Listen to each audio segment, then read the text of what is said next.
Today's lesson is mean, median, mode, and range.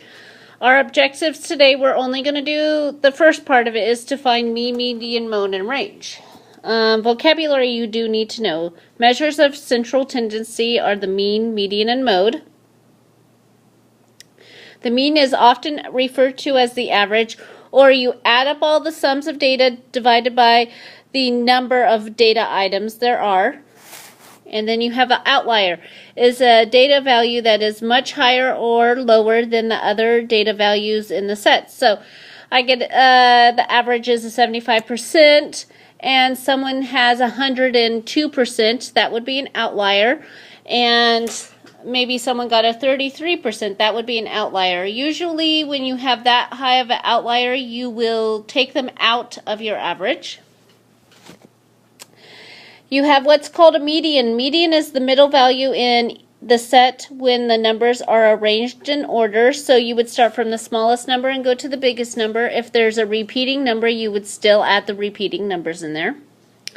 The mode is the data item that occurs the most times. You can have no modes whatsoever. You would answer with the words none. And you can have one mode, or you can have two modes. Usually 2 would be the most here you would have, but you never know. Range is the difference between the greatest and the least data values, or the biggest number and the smallest number, and you would subtract them. All right. So we have this wonderful table, and we are going to find the mean, median, and mode. Mode is the easiest, so mode would be which one you occurs the most. Well, there's two that occur more than one time. You have 625 and 650, but 625 occurs more than 650, so you would say 625 would be my mode. Okay, mean is a little different. What I'm going to do is I'm not going to write them out. All I'm going to do is I notice there's 5 625s, so I'm going to put 625 times 5 plus, and then 650, I'm going to just make it 6.5, and there are 3 of them. And then there's 7, 1 7, and 1 825. And then I would put it over, and then you find out how many there are altogether. There's 5 6 7 8 9 10, 10.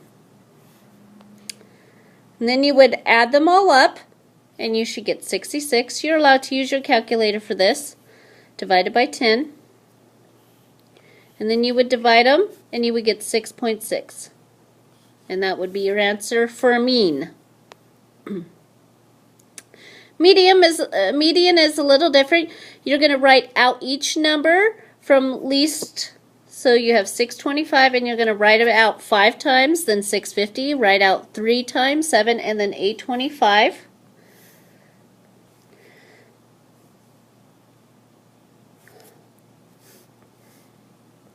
So you've written it out. And what I do is I take the first number and the last number, I cross it out, because we're trying to find the middle of this. So 625 and 7.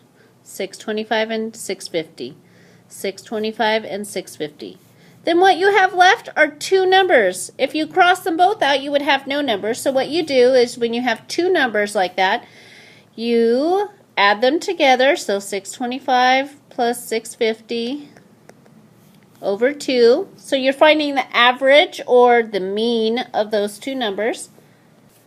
So it's 12.75, and then you divide it by 2. Which makes it 6.375.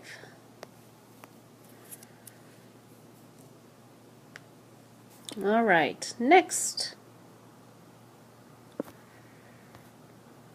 Okay, so you're going to have a little different where you usually try to find the average. This time they give you the average and at least 3 of the numbers. You're maybe going to try to find the 4th that might need to be added somewhere. So, if I look at it, suppose your grades on 3 of the Miss Frederick's history exams are 80 plus 93 plus 91 And what do you need on your next exam? So we don't know what our next exam is. How many exams do we have altogether? 4. And our average we want is a 90% on our test. On all of our tests. Okay, that would be step 1. All right, that's step 1. This is the formula, kind of like the same formula you're going to use on your homework today. So let's look at it.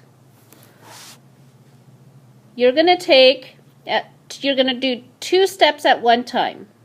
You're going to add these 3 numbers up at one time. And you're going to get rid of the 4 at the same time.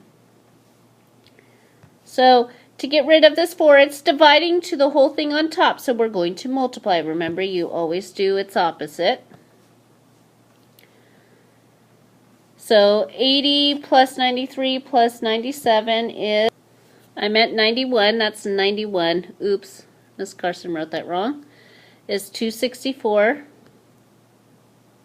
equals, and 90 times 4 is 300. Oh, I forgot the plus x. We need that plus x. Plus x equals 360. And again, to remember how to get the variable by itself, you do its opposite. So if 264 is adding, we need to subtract them.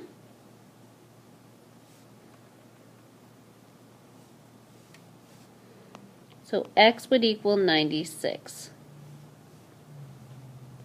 So you would need on your next test, if you wanted an average, would be at 90, you would need a 96 on your next test.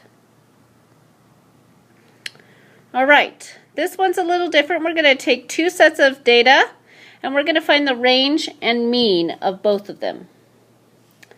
So what I would do on range is I would do that first because it's the easiest. You would take your biggest number, which is 47, minus your smallest number, which is 25, and that would be 27. And then on the second one, you would take your biggest number, which is 36, minus 28, and you subtract them, and you would get 8. So their ranges are quite different. So then you have mean, and I'm going to use the numbers that are already up at the top. I'm going to add them all and divide by 5. And if you do your math, it should be 160 divided by 5, which is 32. And then you do the second one, you add them all up, you divide by 5, and again, amazingly, it's 160 over 5 equals 32. So this time you have the same mean, and you're like, wow, but the range is so different. It says to compare them, so what you're going to do is compare them. You're going to say the range of the first set is spread S-P-R-E-A-D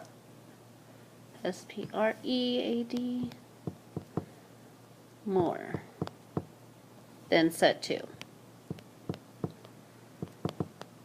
And that's all you're going to do.